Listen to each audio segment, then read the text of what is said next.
Apa itu genset, teman-teman? Jadi, jika teman-teman bagi yang belum paham tentang apa itu genset, seperti ini bentuknya, saya akan bahas apa itu genset secara sederhana, teman-teman.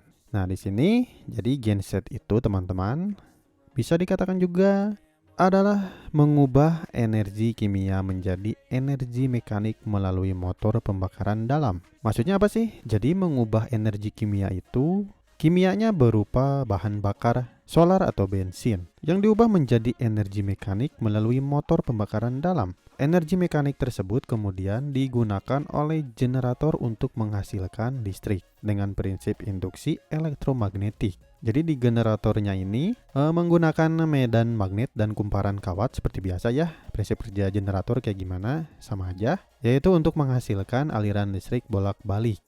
Jadi keluaran dari genset ini adalah tegangan AC, teman-teman. Jadi itu prinsip kerja secara sederhana tentang genset ini. Ini adalah berupa genset yang kecil ya, skala rumahan lah. Beda lagi dengan skala jaringan sinkron, beda lagi teman-teman seperti itu. Nah, di sini saya akan jelaskan fungsi utama genset.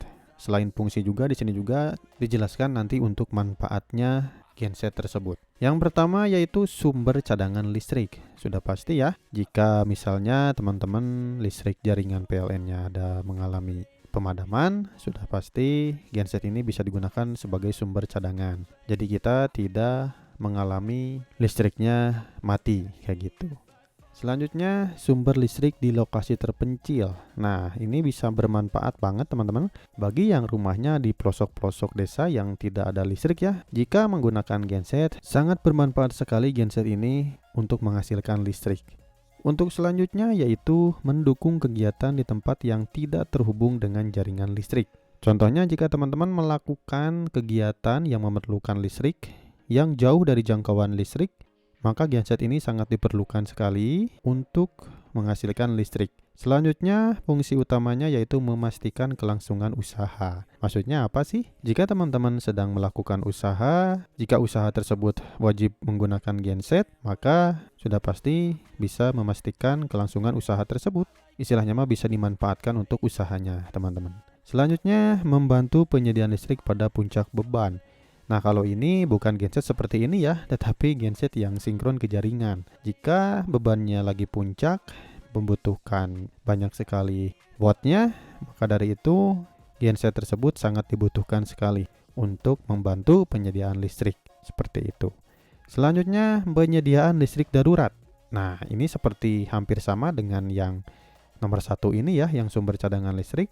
Jadi penyediaan listrik darurat ini jika dicontohkan ada pemadaman listrik, tiba-tiba padam gitu si PLN-nya, lagi melakukan apa gitu kan, genset ini pasti akan langsung mensuplai ke yang membutuhkan listrik tersebut. Maka dari itu bisa disebut juga penyediaan listrik secara darurat dengan menggunakan genset ini. Nah, itu fungsi utamanya. Sekarang saya akan jelaskan instalasi genset, teman-teman. Instalasi genset ini adalah instalasi yang sederhana banget, menggunakan ohmsakler ya atau jump starter, yang dimana ini biasanya digunakan untuk memanover antara genset dan dari PLN. Instalasi ini sering digunakan di rumah-rumah yang membutuhkan tegangan cadangan ya. Jadi contohnya di sini ada sumber dari PLN yang dari KWH dan ini adalah sumber dari genset.